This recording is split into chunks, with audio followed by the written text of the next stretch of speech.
News Radio 710 Keel is your news and weather station. This is Rich Brontoli. He is Executive Director of the Red River Valley Association. Good morning, Rich. How you doing?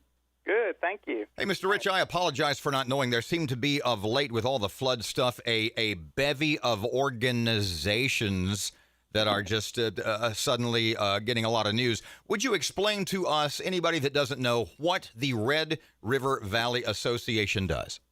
We work with the federal agencies like Corps of Engineers, Coast Guard, and our delegation to get federal funding to those agencies to do water resource projects on the Red River in all four states.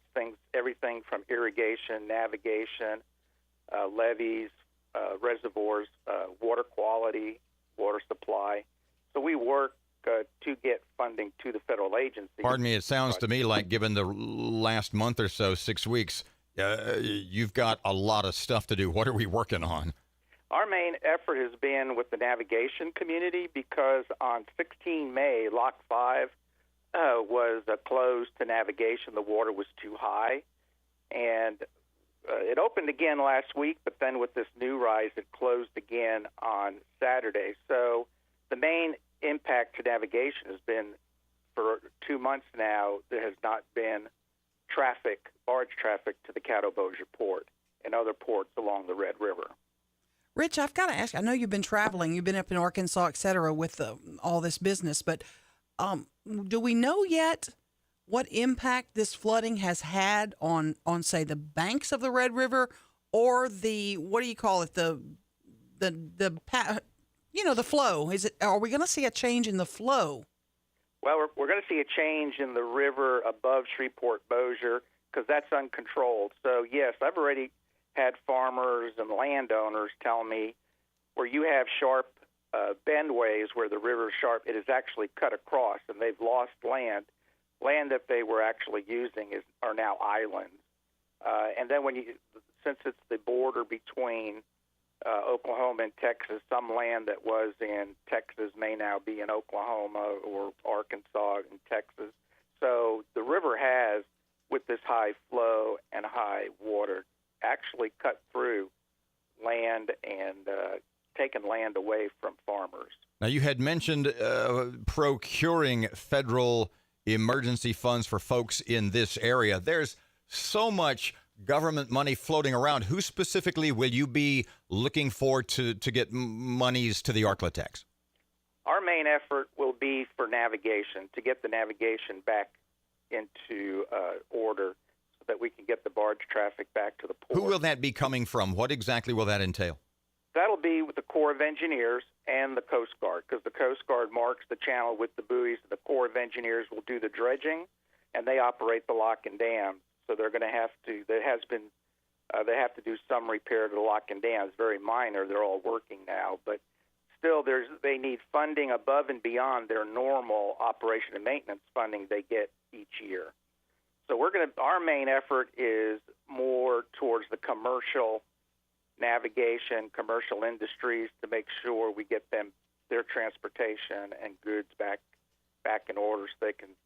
Because right now, with the locks closed and no barge, they've had to look at alternate transportation like rail or truck, which is more expensive. They've had contracts, and now they've had a pretty good expense, and we're putting together what that economic impact. That's what I was going to ask you. Do you have any idea on how much this has cost businesses in the area because of it? Well, we know we've collected at least $2 million to industries around the port area that have used the water transportation and had to use an alternate means. So we're looking at collecting it, but we know we've reached around the $2 million mark now, and probably more, because Lock 5 will be closed at least another 3 weeks with this rise and then fall. So you're saying because of the damage, if you will, to the locks, because of the interrupted flow of the business that isn't coming into the port of Shreveport, that it's a minimum $2 million economic impact? And that's mainly in transportation, because they still have to move their goods. But instead of moving it by barge, they're having to move it by truck or rail or another means that they had not planned on. So obviously there's an added expense. Plus, contracts they haven't met, say for petroleum products, and so there is an impact. A lot of folks have product that's sitting, waiting to come into the area. So we're estimating that right now. It'll probably be more, but when it's all over and we can get a good number, we'll know exactly what the impact is. Rich Brontoli with the Red River Valley Association. Tell me if how the levees held up. The levees have been great. No levees have broke. All levees did their jobs in Arkansas and Louisiana.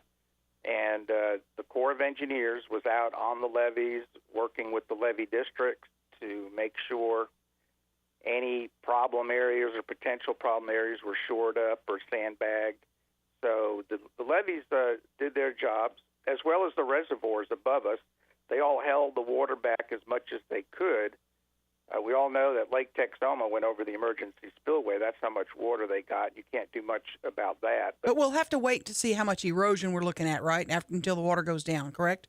That is correct, because as the water goes down, the banks that are saturated with 2 months of water will slough. There will be a lot more bank caving as the river goes down, because of the weight of that saturated soil will bring down more banks. So, yes, once we get back down to pool normal flows, we'll have a better idea of how much banks we lost.